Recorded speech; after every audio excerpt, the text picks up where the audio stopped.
I'm Leopoldo, Seguel, and welcome to Poetry Bridge. Okay. Thank you so much, everybody, for being here, and to live stream folks. I hope there's some friends and family out there, and I really appreciate your coming. It's really fun for me to get to read with two of my writing companions in various ways. Miriam, Bassuk, and I get together regularly to look at each other's poetry. And in fact, I was going to show you the first poem that I'm reading tonight has these pencil comments. Those are Miriam's.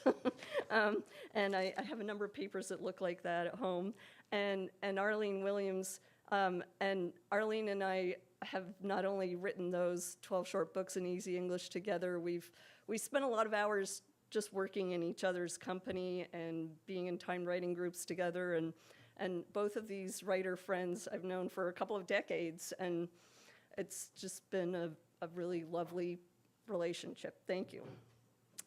Well, this first poem, you may have noticed, was really short, and it has a very long title. And unlike one of the poems that Miriam's going to read you that's about the writing life, about writing itself, this is about stuff around it. And it's also one of those instances where the story about the poem goes on for far longer than the poem itself. In September, I went to the PNWA conference at the SeaTac Doubletree, and some of you may know that environment well. The title is Every Day of the Conference, I Escape the Fluorescent Lit Ballrooms. Down a hallway, up a flight, further, farther, through sky bridges, over parking lots, to the hotel's utmost end to view Bow Lake. Water rimmed with reeds and rushes. Water speckled with ducks. Water, the colors of the hour.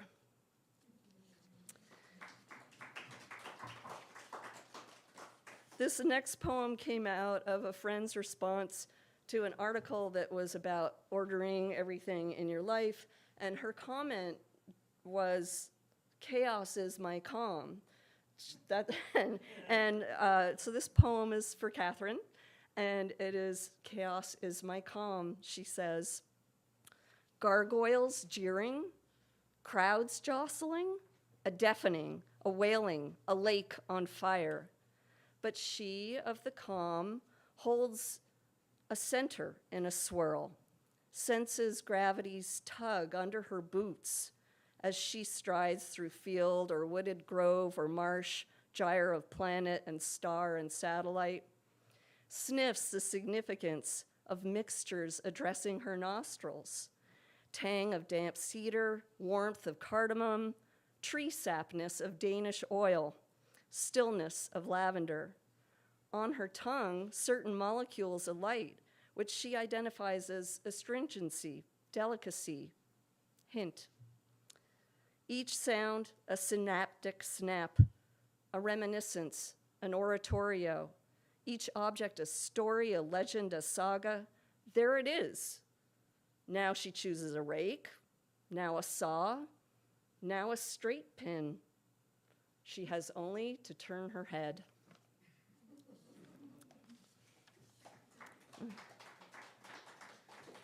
This whole anthology was on the topic of moon water, which I thought was awesome. Lunar quaver. A galaxy moves away, shifts red. Trees reach into fluff, wish to touch bird wings as they coast by, not to harm nor alter any flight paths, only to survey feathers, so like foliage. Our lunar satellite dreams of its influence, those steady oscillations of flow and ebb. Your distance from me within this galaxy, a slight fraction of a light year, hollows me out. A leaf will take to the air given a particular slant of luminosity on the planet. But note, it lands only to rot and rises only with some invisible vortex accompanying a storm, and never back to its twig, a coiling quick affair. Last we saw together moon's glow, an astronomical measure unfathomable. Through claws of sparrows and hawks, siskins and juncos, a birch may hear a soft, incessant drum. Blood, sap, tides, all make music. Flesh, xylem, brine, all give shape. How is the tree to tell the difference? Plasma hums, soprano, hydrogen, helium lands a harmonic, oxygen descants. While the soaring and flapping and diving remain mysterious, a forest's arms stretch above their torsos, fingertips brush across the high, floating circle. Thanks. The surprise for me was, Leopoldo, that the book arrived early. Publication date was March, but it's here now. The book's arrived, and I'm so excited. The Earth at Perihelion*'s out.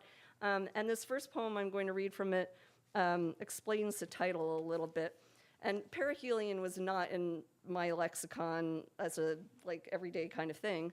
I was listening to the radio, I believe, and heard the announcement that the day was the perihelion, when the Earth is closest to the sun.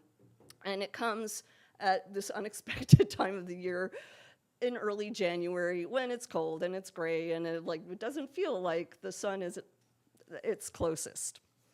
And I happened to see then one of my friend Robert Reynard's photographs, black and white, fairly stark, and this poem came out of seeing it. Perihelion Pantoum.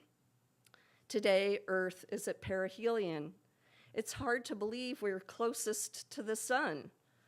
Air hangs damp. It's hard to believe when sky hums gray, air hangs damp, and doves refuse their duel. When sky hums gray, I turn this direction to see living things, but doves refuse their duel and perch in isolation around the corner. I turn this direction to see live things, glimpse only a stranger from this perch in isolation. Earth flies nearest its star. I glimpse only a stranger at a distance from me. Earth flies nearest its star. Earth is at perihelion. I forgot to mention that word duel. It's D-U-L-E, and it's the collective noun, one of the collective nouns for doves.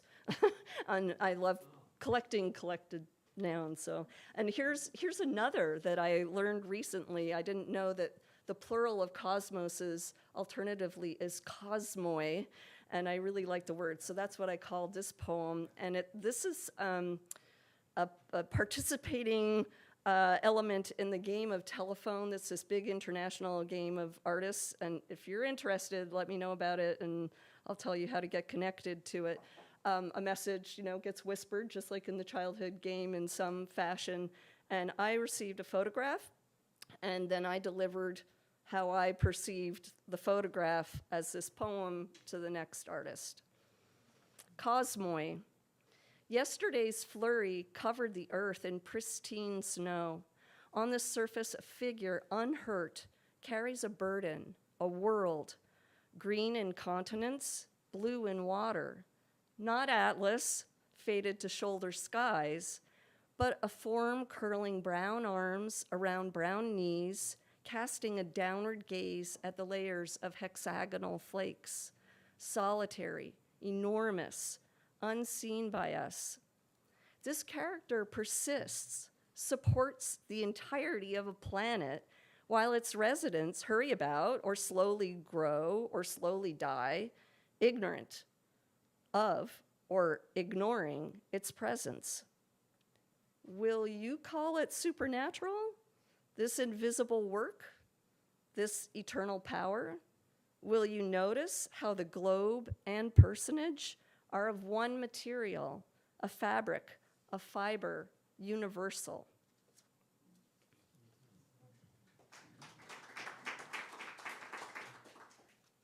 So my last poems are in honor of Valentine's Day. Take my hand, my whole life. Under the moon we watched grow from orange to snow as it climbed into black. One of us took the hand of the other, the whole life of the other into her hand. Below that full moon, through the touch of palm skin to palm skin, persisting through the shore walk, through the lapping or crashing of waves, although I remember no sound, through these, the sand or the Atlantic, or maybe the spring sky, computed an integral, a fundamental operation of lunar calculus that synced aortic phases of once distinct orbits.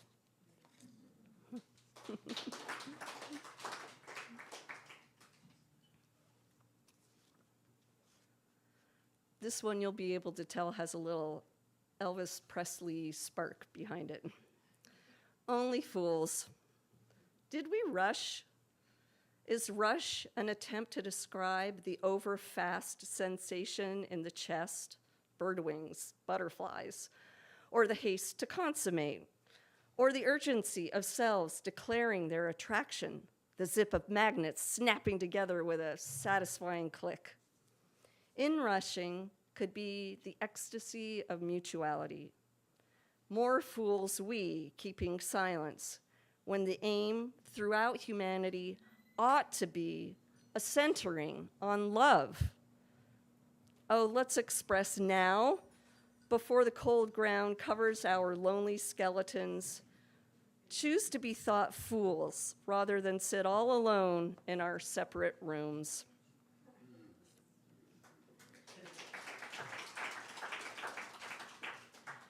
And this one, it might not be immediately obvious that this is a love poem. I do love hiking, and I really like our Cascade Mountains and getting out in them. But you'll find out why at the end. Palisades. A trickle dampens the cliff. Waterfall in melt season. Coral root waves magenta in understory shade. Incense of duff. Blue sky. We climb through the legs of giants, peaceful earth eaters, uninterested in golden egg layers or magic lyres. Their faces turn upward. We see only their long brown and gray trousers, their green jackets. Their pace down slope relates to angle of repose, to erosion. Our pace reveals facts about gradient. In one steep stretch, we meet a staircase, each riser a log hewn lengthwise. The banister, a single skinny trunk, sanded smooth. The steps enormous. Designed for taller folk, my legs are short. At the first ledge, I spy a white ribbon, the river, braiding through gravel.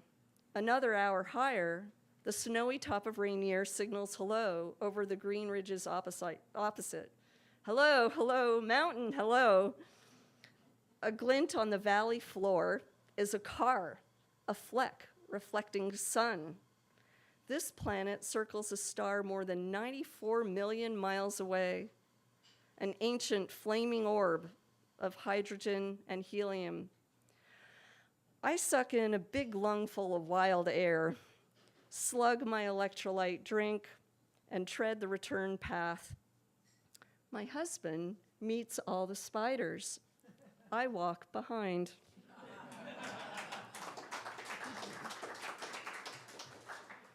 This last one is called Secretly. Right here is fine.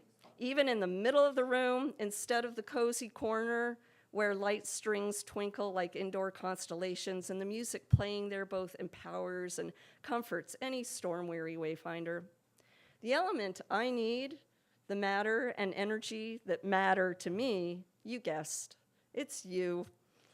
And how, when you're present in body or soulfully in my heart or hippocampus, we are wholly our assured selves, not dependent for strength, but happy to rest once in a while against the other. The center of the carpet, thus, may bloom magical, whether I stand there alone thinking about you, or whether you are also in the room. How alive we two can be, how auspicious our understanding that home travels with us. Thank you. And just as Pam said, it's really an honor to read with both Pam and Arlene. Both of them are friends of mine, and both have really inspired my poetry. So when I was setting up to do this reading, I realized a lot of my poems were about writing poems. And I asked myself, why am I a poet? And that really was an interesting question that allowed me to generate a prose poem, which I'd like to begin with. On being a poet. It's not easy being a poet, but the truth is it's life-giving, invigorating. There's room in poetry for inventiveness.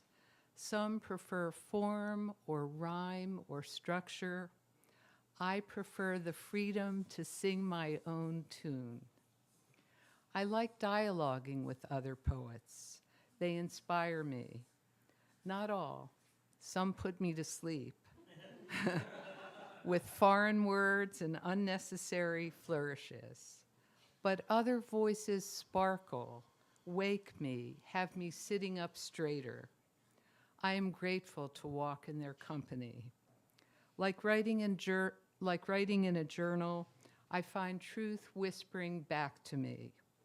Sometimes it doesn't happen until the end of the writing session, the snap or turn to what really needs to be said. I like words, the hiss and startle of them, their music soft at times and mellow, like the word evanescent. For me, poetry is concise, a condensed form. It doesn't need pages to say what it means. I've always been a writer. It's my way to imprint words on paper with my unique signature. And maybe there's also my wish to have a lasting legacy. Thank you. Musings. Where do poems come from? Are they cousins of the tooth fairy, hanging out words like laundry, fluttering just beyond our horizon? Do I write to survive each day's hammers, or because writing is bread and water? Essential, I know that. But what about those days when words won't come, the mailbox empty? Those too are food, murmurations shaping and reshaping the air as if they sense something which I am hell-bent to decipher.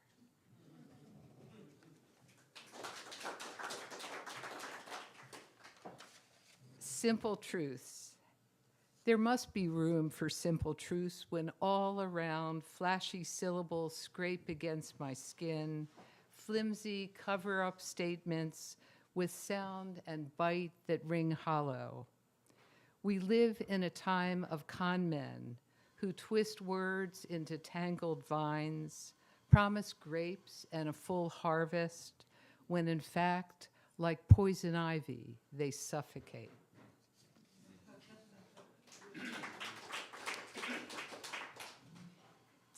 Newly minted words. Newly minted words get caught on my lips like flypaper with its waspy ooze. There's no telling what manner of pattern chaos might land.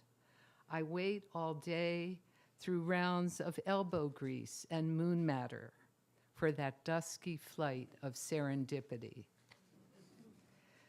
So one of my favorite things, and I know two people that I've seen on the walks in Lincoln Park, two really good friends. So I love walking in Lincoln Park, and if I'm really lucky, I get a chance. Yeah. It's a magical place, and if I'm really lucky, I get to see harbor seals. And I learned that the science name for harbor seals is pinnipeds. So pinnipeds and other mirages. I often mistake driftwood in the Salish Sea for harbor seals, poking their snouts out, and once even spotted what I thought was a beached whale, mistaking the ebb and flow on a flat rock for its breath. As hunter-gatherers, we're attuned to spot wildlife from almost imperceptible motion. We imagine a giraffe's spine in puffy clouds. Things morph in odd ways, like the way mirages of water appear in desert shimmer. So thank you. These next two poems are really old poems. I had the privilege of hearing Lawrence Ferlinghetti read in Seattle.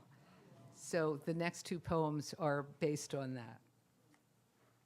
Ferlinghetti on stage, Seattle, April 11th, 2001.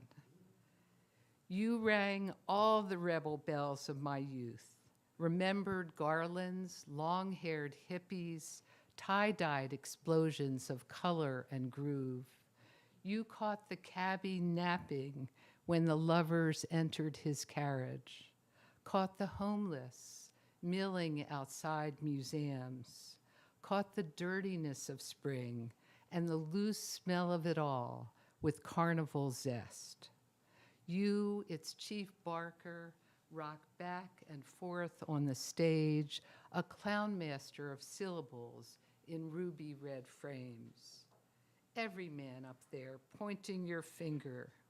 You never stopped your parried thrusts at society's smugness. Caught the church in the humor of a dog's dirty tongue held out for communion. At that point, I closed my eyes, saw aging dandelions with white puffs of seeds, lovers rolling on a winter beach, heard seabirds squalling at the death of Allen Ginsberg.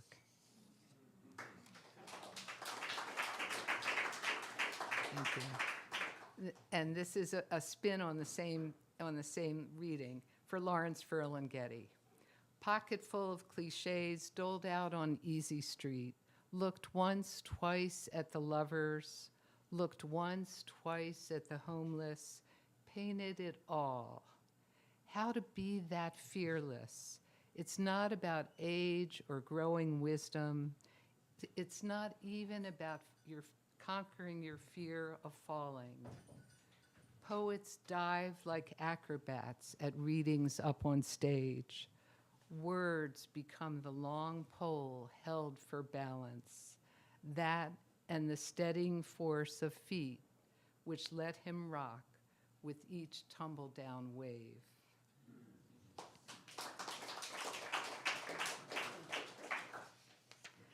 This next one is kind of a silly poem, but I had a lot of fun writing it. Let me take a drink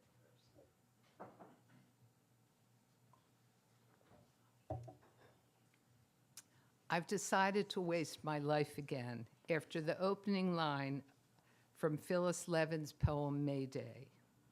I've decided to waste my life again in a sea of naps, in a brawl of aimless walks, harvesting only my breath in direct contradiction to my father's orders never to waste anything. I've decided to turn the corner, to love the lumps in mashed potatoes, to plant the broccoli on my plate. Bring back that cereal bowl with its steaming cream of wheat and the allowance of loose change left by my mother. Too many years spent learning manners at the table. What better time than now to turn them all on their head?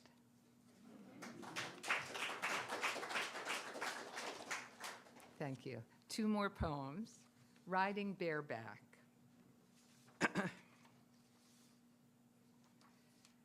There was a time I coasted on my brother's bike down a long hill, steep enough to feel wind whipped. There was a time I was fearless, invincible, as only a kid can be, when danger never rang her daily gong, or put my shoulders on high alert, or sent the mind sentry to roster her long list of worries. There was a time I knew how to fly. Okay. Last poem, Hollyhocks by Any Other Name. At the end of our street, a traffic circle leads directly to Director Street, which leads me directly to the library I love. Some kind soul planted black hollyhocks in the circle. I love their rigid stalk and deep-throated flowers, but black is the color of death and mourning, not a color I would have chosen. Frank Lloyd Wright chose hollyhocks to adorn his structures. I imagine he saw them first in a dreamscape of flaming reds and blues. I have no intention of leading you astray with this strange leap, but rather to lead you down Director Street to follow your own dream.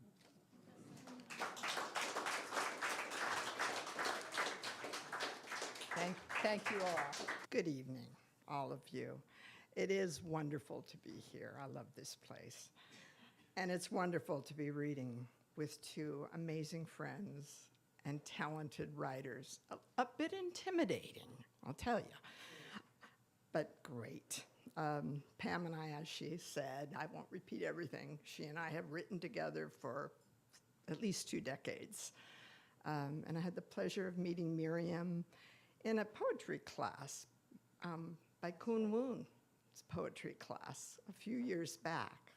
So I'm grateful to have both of them in my life. Tonight I am reading from my latest book, Pandemic Baby, Letters to My Grandson Before He Could Read. It's an epistolary memoir of sorts.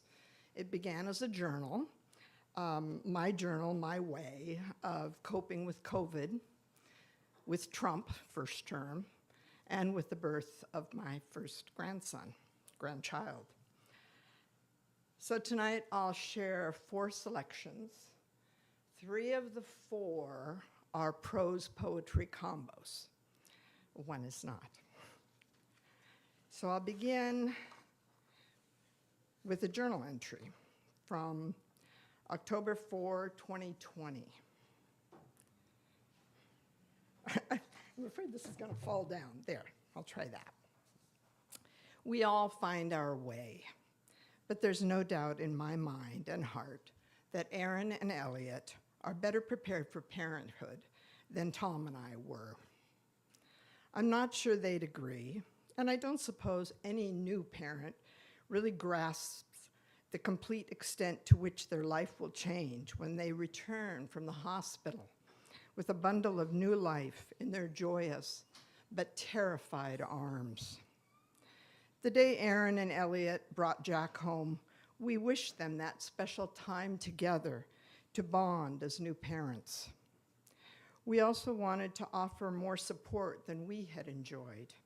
We wanted them, we always want them, to know they can take time off, time for themselves, time to rest. Bookended by babies. My college career began with evening classes in 1987. 2 years later, on a mid-May evening, my daughter was born. Baby and I spent summer together with Dad at our side. When autumn came, I returned to work. Aaron passed from my arms to Dad's. A rush to work, a 3-hour class, a rush home to breastfeed. Once stopped for speeding, I pled my case, earning a partial escort home from a red-faced officer. Walking and talking our prerequisites, Aaron began daycare, and I accepted a tenured position. My baby became a mother during the pandemic of 2020. 2 months later, a 10-year buyout ended my 33-year career. Aaron and baby spent summer together with Dad at their side. When autumn came, she returned to work. Jack passed from her arms to mine. Thank you. This is the first letter, or part of the first letter, that I wrote to Jack. It's dated Wednesday, November 11, 2020. Dear Jack, after almost a year of keeping a pandemic journal, it shifted to something different, something more. Upon rereading the final paragraph of that last entry, I realized I was addressing you directly. So I decided to shift to letter writing because letters feel more meaningful, even if you never read them. Monday, your mom and I celebrated your 5-month birthday by sharing a chocolate cupcake with cream cheese frosting and lattes in the junction. But you didn't get any. So unfair. Soon you'll start solid foods, but nothing exciting for a while. At least you got a stroller nap out of it, and you love our walks. The presidential election was called on November 7, with the Biden-Harris Democratic ticket winning. But Trump still refuses to concede. He has no respect for the democratic process and is both a threat and an embarrassment to our country. A perfect example of the kind of man your parents, Grandpa, and I never want you to become. A racist, misogynistic, greedy, dishonest, self-aggrandizing braggart. But we're not worried about you, my beautiful little boy. You will become all he is not.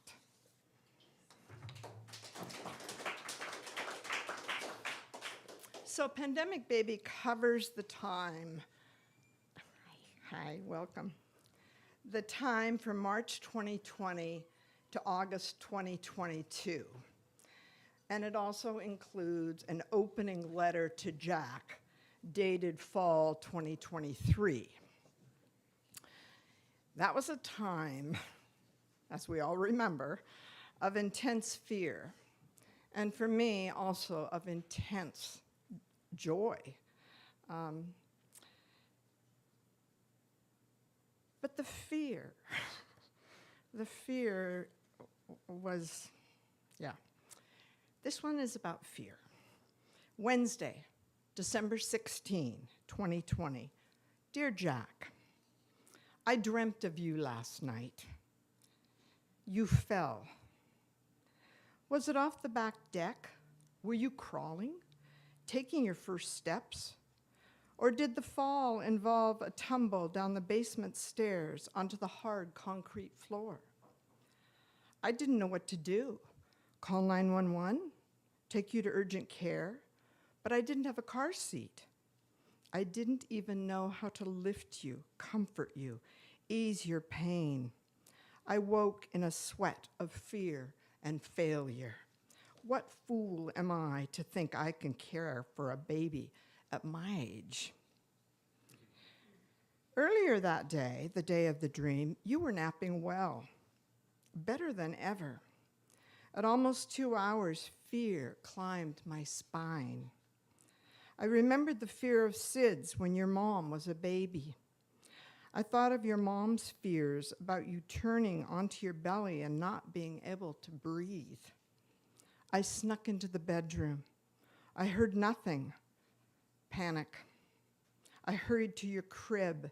You were on your back, arms splayed. I held my hand over your face, but felt no exhalation. I placed my hand softly on your belly. You grumbled in your sleep. I felt the fool for almost waking you as I slipped from the room. You slept another 15 minutes before waking with a happy holler and a smile on your face. The fear I carried was real. The fear of my own ineptitude returned to me in sleep. Awake in the darkness, I struggled to convince myself that I am capable of the task and joy before me.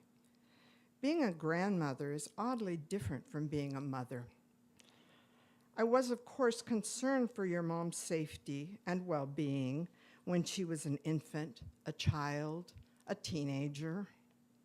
Even now, I fear for her health and longevity, especially given her chosen career and the increased dangers during this pandemic. That's only the first layer of fear. As a grandmother, there's another layer, the layer of responsibility inherent in caring for another's beloved. My role in keeping you safe when you are in my care, my responsibility to your parents is enough to keep me awake at night. Afternoon nap. Stairs slick in stockinged feet, babe in her right arm, railing in her left. Neither enough. Her arm twists back as grip is lost. Babe clutched in both arms, they fall. Head, back, elbows scream as babe slips from frantic arms. A wipe of wet eyes, a shake of hazy head, a sip of cold tea lift me from the sunny sofa. In a silent house, I tiptoe open the bedroom door, listen for life in the tiny bundle, hold his rhythmic breaths in my hand. Thursday, December 17, 2020. Dear Jack, yesterday I scribbled poetry to deal with fear. 3 days ago, the Electoral College officially voted and declared Joe Biden president and Kamala Harris vice president of the United States.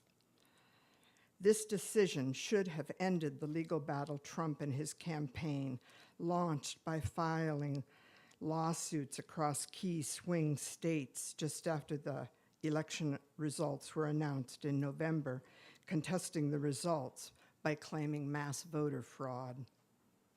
But with Trump, who knows what will happen next? And now we know. At least the first. Anyway, this is my last, and with Valentine's Day so soon, and to finish on a happier note, I want to read this letter and poem from Friday, February 19, 2021. Dear Jack, yesterday Grandpa and I went to celebrate our anniversary. It was our first meal out since our anniversary trip to the little mountain town of Leavenworth a year ago. We still were not brave enough for an indoor restaurant experience, having not yet gotten our second vaccination shots. But the sidewalk tables were covered with overhead heat lamps and twinkling lights at Mio Posto. The food and atmosphere were lovely. I spent the day writing a poem about us. He drew a card and wrote a love letter. We really did beat the odds, even the normal odds, by making this marriage work. I hope the final third of our lives will be less stressful, with more time together and more focus on each other. I write these words in morning darkness. You, my dear boy, will be here soon. What joy will you bring today? What new skills and surprises to thrill and entertain Grandpa before he heads to work, and me throughout this day. On our 32nd anniversary, marriage 6 months after meeting, not an auspicious start. A cherished child 3 months later, early glue. Love for this newborn babe birthed love between us two. With determined patience and nascent love, we landed on common ground. As seasons passed and memories gathered, I lost my urge to roam. Like the surrounding walls and the garden beyond, our marriage became my home. What more could I now desire, greedy as I am? More time, more laughter, more of this joyous love.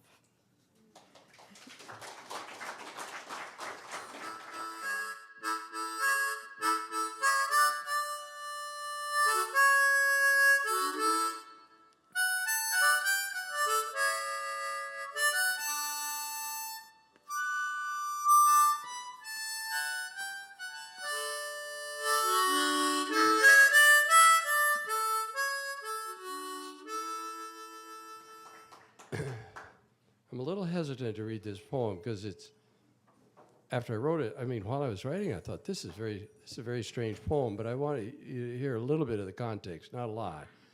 But the context is, and I think it's a little inspired by your memoir about your grandson, but I have a grandchild that I've been very concerned about and worried about, and a lot of pain and suffering around some of the choices. And so I've been at a stage of my grandparenting that I just didn't think I was going to be involved in for the last 4 years. It's been very stressful, and it has been at times hopeful that something was going to change, but lately it's gone totally sideways. So I wrote this poem, I think, just so I could get something out of me, you know, because it's always kind of like, how much should I hang in there and to what degree should I let go? This is called The Good Shepherd. I don't know very much about that story, but this is just based on what I know. The Good Shepherd. When the sheep wanders from the flock, the Good Shepherd looks for the sheep and brings it back. When the sheep wanders off again, once again, the Good Shepherd looks for the sheep and brings it back.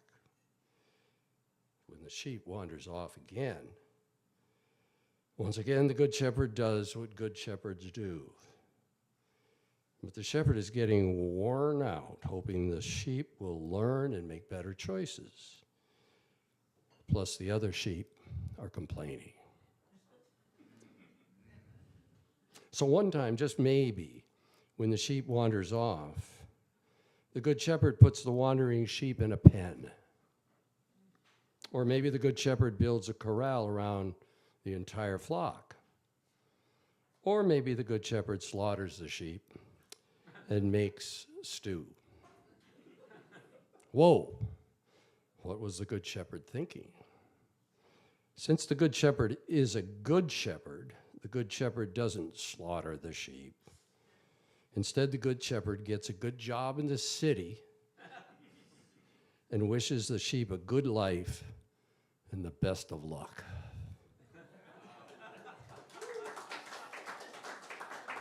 Hello, everybody. Good evening. Thank you for the warm welcome. I've had a practice of writing a haiku a day, so I'm going to read you some of my past few days. I'm not perfect. I cheat sometimes. I'll admit to that.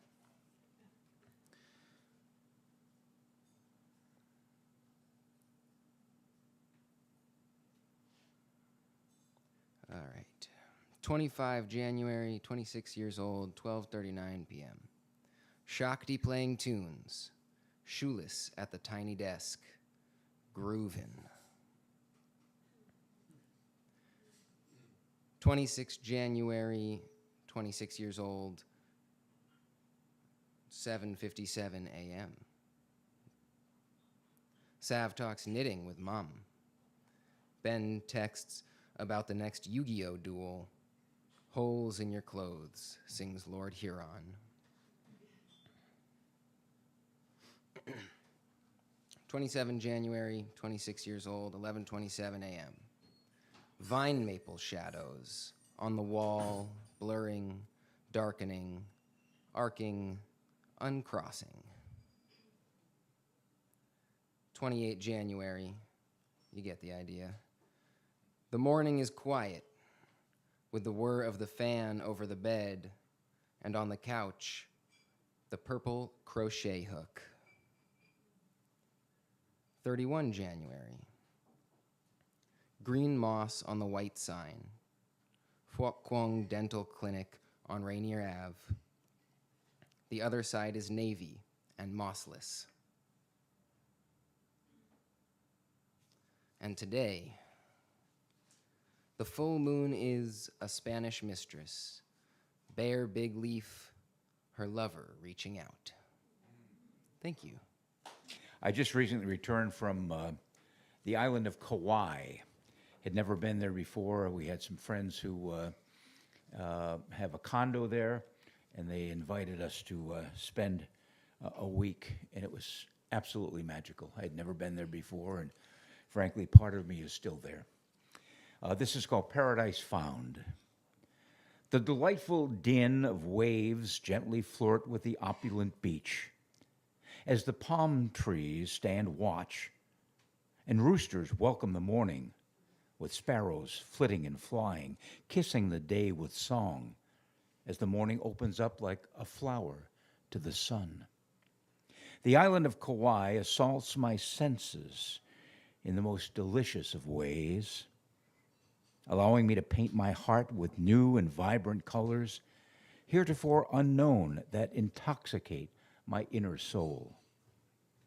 Gratitude drips from my eyes for the kindness of forever friends who pave the way, who shine with love, who share their time and space with unselfish grandeur.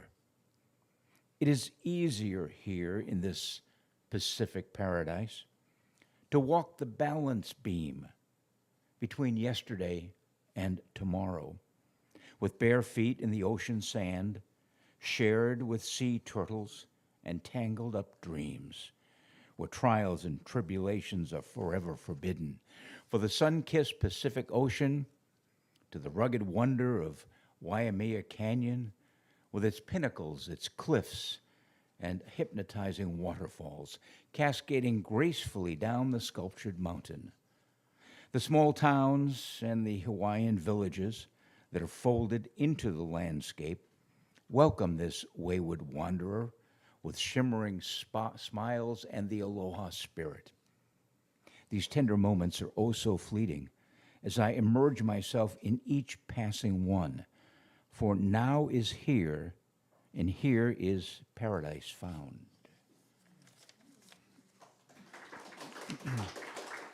Thank you. And this is called On the Island of Gentle Time. I sit in the shade of yesterday's dreams, watching life roll in and time roll out. Grateful for God's great gift of time as the winds shift and wishes blow sideways into a dream come true. The old Hawaiian singer, short on teeth, long on smiles, makes love with his guitar and sings softly in his native language as my eyes glisten, knowing that right here, right now, I am truly present in this special land that I heard of once in a lullaby. A sun-swept moment on the island of time where troubles do melt like lemon drops, which is where my heart rests in a gentle and tender time.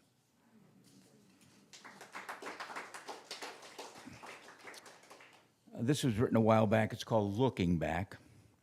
Looking back around the corner of my life, the images are still vivid, the memories still treasured, the times safely frozen from high school, with scotch-taped promises to black and white photos and illegible yearbook words scrawled in the back of the book. Looking back before friends scattered like seeds into the soil of life, nature chasing after nurture, once upon a simple springtime long, long ago, traversing space and time. Looking back, I prefer to remember the good times, the goodness remembered from those special days and never-ending nights, just the way they were, without the harsh lights of today. My box of high school memories remains only slightly tarnished by the passing of time. Looking back, I find myself in another place, only occasionally wondering who, wondering where, wondering when, sometimes quietly wondering why, more and more with peaceful acceptance, looking back as the days turn quickly into years through unchangeable times. The journey continues still with hope, and the nights still burn with dreams, looking back, living forward.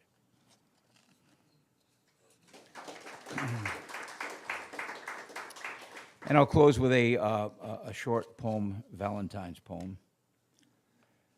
called Tomorrow Together. How loving the heart, how deep the soul, composed in a framed portrait of what love really is.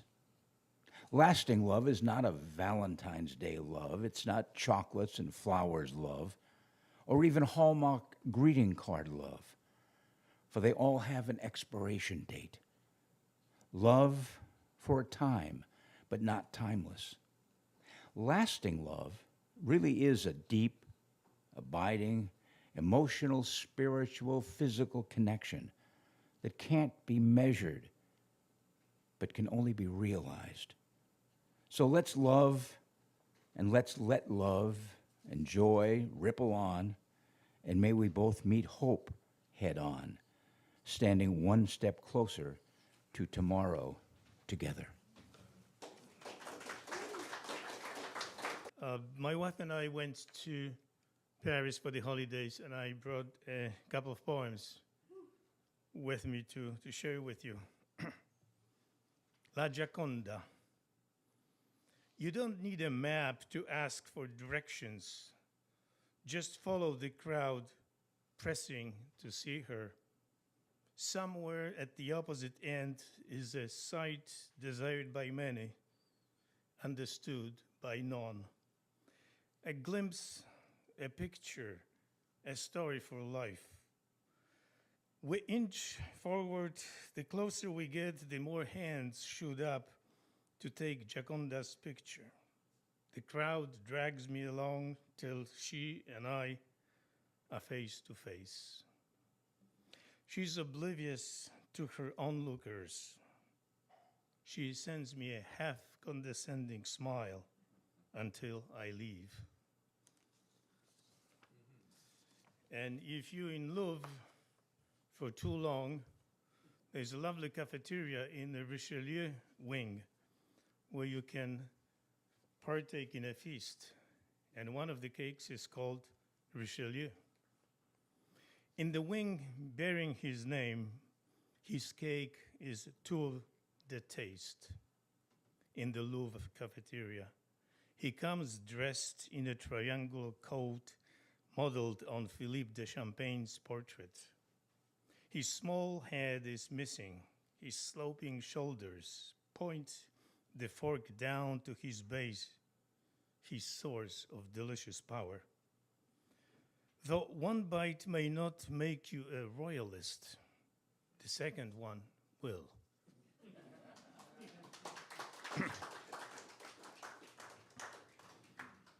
Due to inclement weather, we had to switch our itinerary. Instead of flying back through Philly, we ended up in London for a couple of hours, so I jotted down this little thing, which I called half a poem. English tea is not drunk from mugs. It takes fine china for a little pinky to triumph in the air.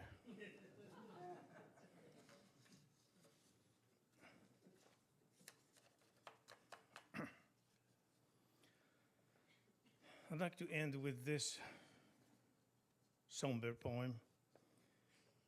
There's a motto. They came for the immigrants, and I did not speak out because I was not an immigrant. ICE has been given quota to catch each day and deport 12 to 1,500 illegales, schools, churches, hospitals, houses raided. People rounded up in the streets, at work, at home. They are processed, put in chains, shipped out. America, a nation of immigrants, by immigrants, for immigrants, has declared war on immigrants. America, the home I love, has turned on itself and its people. America, you have broken the covenant. You've destroyed the sacred foundation. Your beacon of hope has been auctioned off to the highest bidder. With the stroke of a felon's pen, you declared open season on immigrants. Wake up, America. Turn away from the path of self-destruction. Live your dream and fulfill your promise. Thank you very much. I have not been to Hawaii. I have not been to Paris, but I was in Tukwila 3 weeks ago. I just think you should know that, okay? Okay, I used to be a teacher, and this is one of the writing prompts. Write a letter to yourself as a 5-year-old, but from the perspective of today as an adult. So 47 years ago on this day, my mother died. And so this is called Dear Mikey. You are 5 years old today, and the year is 1961. I am writing to you from 2005, 44 years later, and I have a lot to say. Today, Mom and Dad told you that you were adopted. They explained it to you very well. They said that Mommy and Daddy wanted you, and then a woman who had you in her tummy and couldn't take care of you decided to give you to Mommy, Daddy, and that was the greatest day in their lives. It all seemed right, like no one was trying to trick you. But then one day you asked, Mom, where's my real mom? This broke her heart, and she cried in her room all day, and she wouldn't come out, and she wouldn't let Daddy in either. He slept on the couch that night. You didn't know why she was crying, so now I'm going to explain it to you. Mommy and Daddy tried to have a baby for 7 years. One of Mom's favorite stories was when she went to a state fair and visited a fortune teller. She was Catholic and didn't really believe in fortune tellers, but she went anyway just for fun. And the strangely dressed woman read Mom's palm, told her in the future that she would have 7 children. Mom laughed as her and Dad hadn't had any luck in having even one. And as it turned out, the fortune teller was wrong. Mom didn't have 7 kids. She had 11. After they adopted you, Mom got pregnant right away. There was some question then as to whether or not they were still going to adopt you since they were going to have their own. But Mom told the lawyers, that's my baby. So the lawyers made sure you were adopted. Shortly thereafter, Mom had twins named Timmy and Jimmy, but unfortunately, they died at the age of 1 and 2 weeks. Then Mom and Dad had 4 more boys and 4 more girls. They all lived and became your brothers and sisters. And here's a little secret for you. I think you were always Mom's favorite. She let you stay up later than anyone else and often made your favorite dinner, spaghetti, which you pronounced sketty. And you would say hello to anyone and everyone, and whenever Mom or Dad asked you to say a word, you'd always give it a try. You were also very proud of all your various potty training accomplishments in the bathroom. One time you stuffed wads of toilet paper in your pants just in case you had an accident.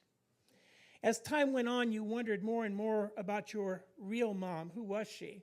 What did she look like? Why did she give you away? And where was she now? And when your adopted mom died of cancer in 1978 on February 12th, you started wondering about your biological mother even more.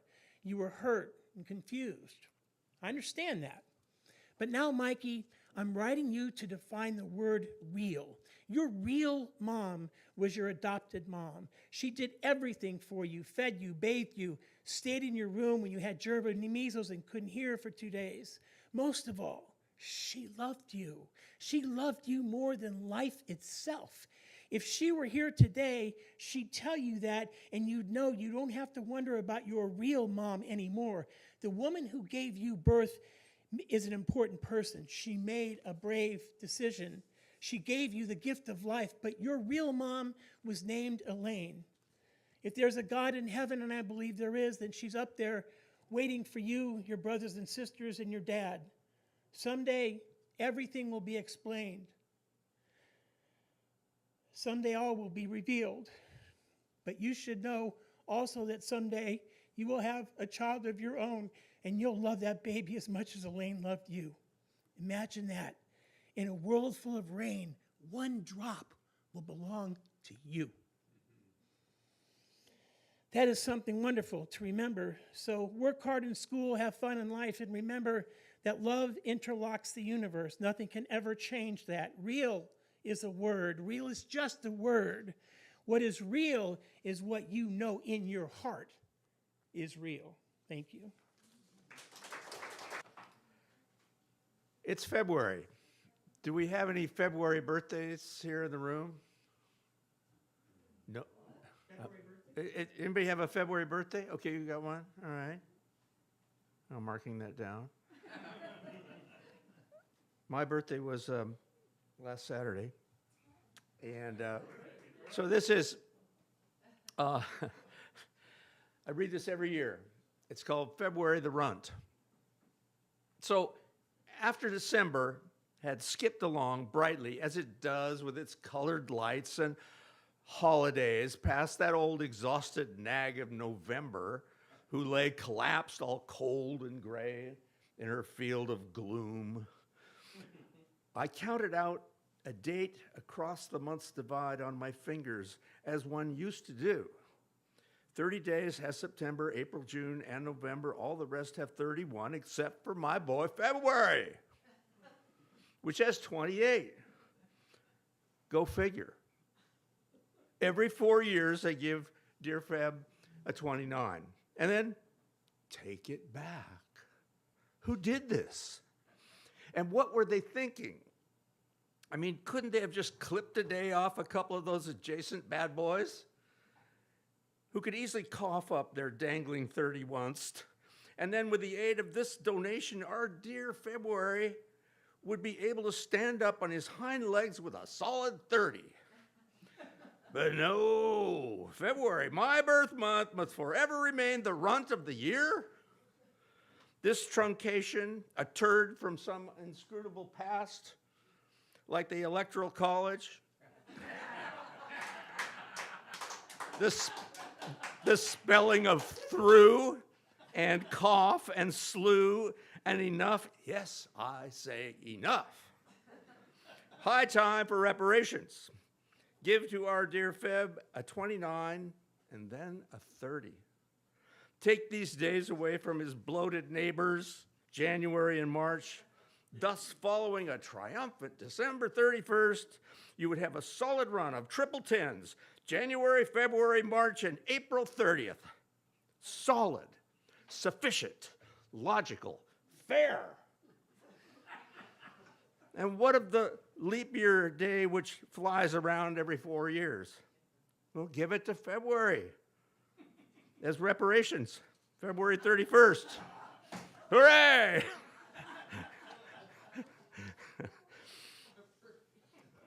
You know Mary Crane. Anybody else know Mary Crane? She's a friend of mine, of a poet, and she accuses me of having an idyllic childhood. She said, "Well, I have these alcoholic parents, and sorry, Mary, I had an idyllic childhood. I grew up in Los Angeles during the 50s, and at that time there were something in the backyard. I don't know. Some of you may remember this or have heard. We had an incinerator. And we would put our trash in the incinerator and burn it. This is an ode to the incinerator. In the 1950s, Los Angeles, every house had an incinerator, or as referred to in our home as the incinerator. Shaped like a 6-foot concrete man with a steel mesh face to catch the sparks, and a concrete hat, flat like a beret, a steel chest plate mouth that creaked open on over-center steel hinges and closed with a bang above a skirt of steel to collect the ash. All when you were 8 or 9 and trusted to burn the trash, to feed the concrete man with paper and cardboard and wax cartons that flared and sputtered when you were no longer a child, but now a boy, trusted to light the yellow flame with a wooden match. The stage would be set with careful Cub Scout preparation, using carefully engineered layers of combustibles over a crumpled newsprint tinder base. Only one match would be allowed. But that was all that was needed to coax the dance of orange flames from the pieces of the maw and ignite a perfect morning where reddish, smokeless flames would exhale from the wire mesh head of Mr. Incinerator. Not for school, not for early morning kickball, but for this alone, I would wake early, gulp my juice and toast, grab the bins to head out past the persimmon trees and the old empty chicken shack to carefully feed the concrete and steel beast as if it were the locomotive into my future.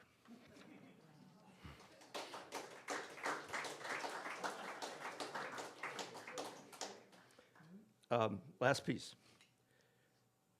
It's called Spaceships. There it is, that rustling sound like fallen leaves in late autumn. An ominous crinkle, a dry, lifeless swirl past tired golden sun. Dry, dead leaves fallen from the maples blow about in a parched wind, a restless wind. It's like that, but different. But swirling up like a dust devil. Do you hear it? Not leaves, but money. Your money. Your money's blowing upwards. Your money's blowing upwards. It's the sound of your money being sucked from your accounts. Your money blowing upwards to the wealthy, past the needy, past the poor, towards the incalculable wealthy and the jackals who pace round them spouting scripture while wanting more. They drive on roads built by your grandpa. They fly into airports funded by us all. Spouting scripture, eyes on benefits to drain, hungry in their emptiness for more, more. God only knows what they need it for. Oh yes, I forgot, spaceships. So listen to the rustle of your money blowing upwards. To the wealthy, past the poor, past your children, past their heirs. They got eyes on your benefits now, your money blowing upwards. Past the needy, past the poor, to the wealthy, spouting scripture. They're deporting migrants, and now the crops are picked and the the chickens plucked and the profits sucked to the bone. They figured new ways to suck your money from you, to siphon it away. Don't ask me how they do it. I just watch it swirl away. They ain't so quick to open up a vein, but just try to shut it down. They suck it from the ground, they suck it from the air, they suck it from your subscriptions everywhere. They suck it past you, from you, everywhere. So listen to the rustle of your money blowing upwards.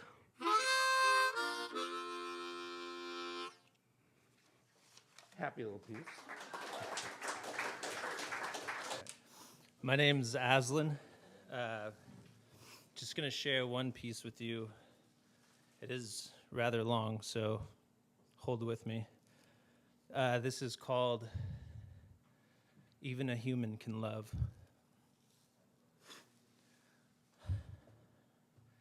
Casting rocks into the riverbed, hurling stardust trails into the ether, each stone carefully caressed to the frequency of love, laying a bedrock of foundation, careful placement through random acts and statements, rooting beneath the wave breaks of perception, giving warmth to the gleam, yet not affecting its ultimate path in which it streams, at least not yet.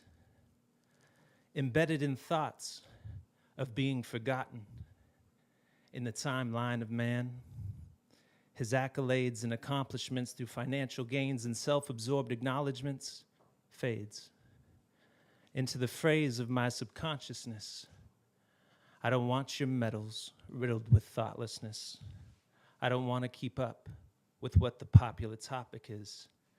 I could give a damn about your left and right politics over which facade to pick. They want us to stick to opinions that pole as opposites. Because division is where profit exists. It's how elite power persists. It's a backdoor to a fake communist, disguised in the veil of the savvy capitalist, where you can buy what your wallet permits, with no limits, as long as you can interpret law with the clever twist of a golden wrist, pay off government officials and your business will surely get the bid. Money gods, whose lust is to be worshipped for their elite level of selfishness. Pillaging raw materials through slave labor and industry practices that overpollute nature with slimy interpretations of an altruistic innovator. There really isn't a cost too big. And then call yourself a philanthropist. If you too could strive to this, luck might have you arrive at rich.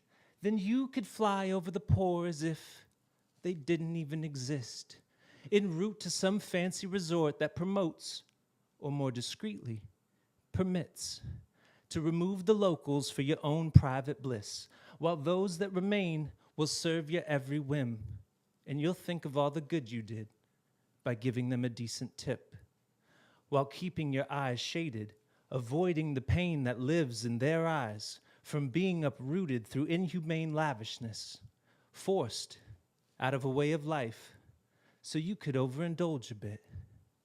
But it's okay. Their ways were primitive. You brought money to the jungle. They could be a little grateful for it. You turned defeated locals into statues on the doorsteps of your fortress. You turned their trees of life into smog of a dead forest. You immortalized them through the street names on your road trips.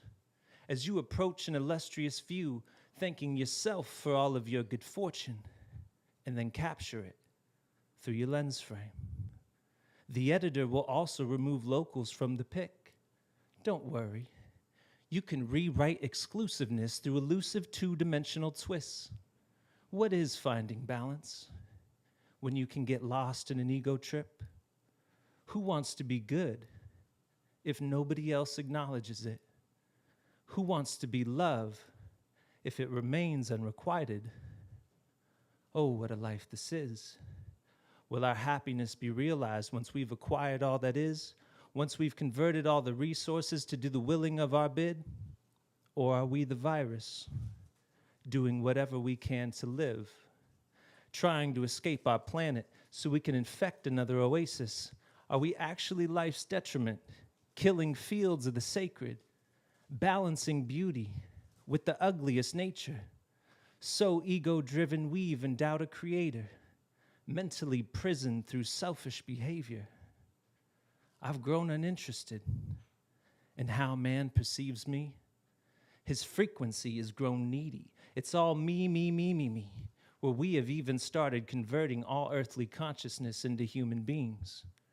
Who needs biodiversity when I could be in a sea of me's?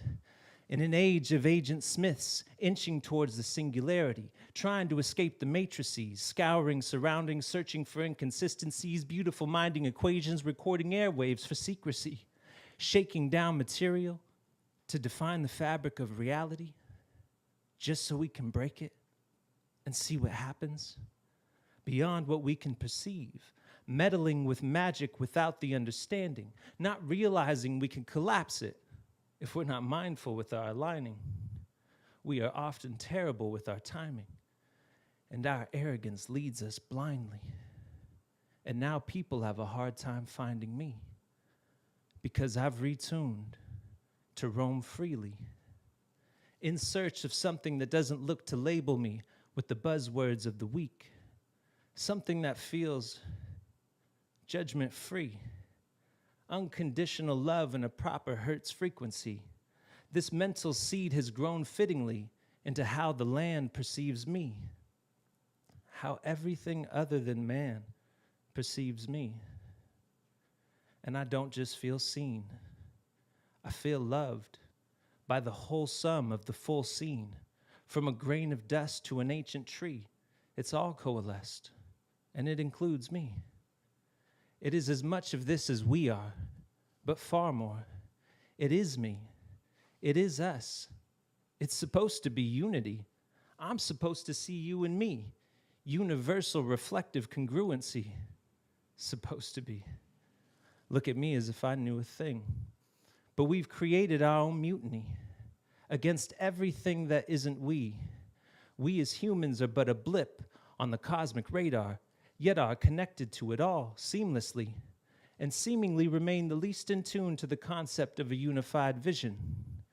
We don't know how to fit in to this realm of the skin we're in, like delinquent children who refuse to pay attention, so concerned with the self the collective rarely gets mentioned, pushed to the back stream of our focus, as though it cannot fight back. It's true ignorance and tact. I feel guilty for having even expressed any of those previous thoughts openly. I have pleaded my condolences with the trees. I am trying to make amends with nature through my actions and have promised a source to choose differently, yet find myself bound to a system that seems indifferent to the concept of synergy, that would make a mockery out of the idea to live outside of individually, hyper-focused on an entropic lifestyle where physical matter literally disbands outwardly, where the energy you take outweighs the energy you create until it all slowly dissipates, stripping the heavens from the clouds. Enjoy the taste of the rain on your tongue with just a pinch of poison. In a chaotic madness where everything from the soil to the ocean has been anointed in the spoils of man, where only our own lifetime is of concern. And I am not immune to this. I contribute complicitly. I want for myself rhythmically. I lust for money instinctively. I judge others habitually. I crave reverence intrinsically. I wrote all of this on a phone that supports everything I don't want to be. You see, it's like that weird cliche where you fight the system from inside. Except the system is me. I can serenade through a rehearsed phrase, but awareness doesn't exclude blame. I haven't taken care of this since before I was given this name. I'm a part of the arrogance. It's a conditioning I've inherited, lower vibrational carelessness. So then where is it that one goes once they become aware of this? I found it apparent that unconditional love has become my ultimate narrative. And when I think of what I want in comparison to that which man flaunts, it becomes something far greater than just a correction of font. I want to live as a part of all of this. A bodhisattva is my ultimate art to give, where individual enlightenment re-earths to nurse the masses, not through force, but through love without attachment. I want to be remembered within the collective consciousness, that which reaches beyond man's fingertips and encompasses all that was and is. I want the now to be the main place where my mind exists, because I was given this gift of a timed linear experience. I don't want to live it trapped within the future tense. I want to give back through love to all that brought me to this, with no conditions or vain ambitiousness, no tax write-offs for all the good you did. I want to be seen as a failure in the eye of the materialist. I want it to cost me a lot to live like this. I don't want it to be easy or linked to life's visual benefit. I want it to flow freely with zero discrepancy to who receives it. I'm not going to wait for a future date that better allows for it. Once I get enough ahead, then I'll give back a bit. but just a smidge. I've worked too hard for this. I no longer can harbor this in myself. Ballooning, selflessness, to the outer reaches of my human cocoon, till the butterfly breaches out from its womb. Release my love, as though you had reversed time in a vacuum. Give my love, even when your pride is abused. Be love, even when the lies try to subdue. Receive love, even when it's hate that they spew. Breathe love, even when they exhaust you with fumes. Transcend into love and watch it rearrange the fabric around you. I love you. Thank you.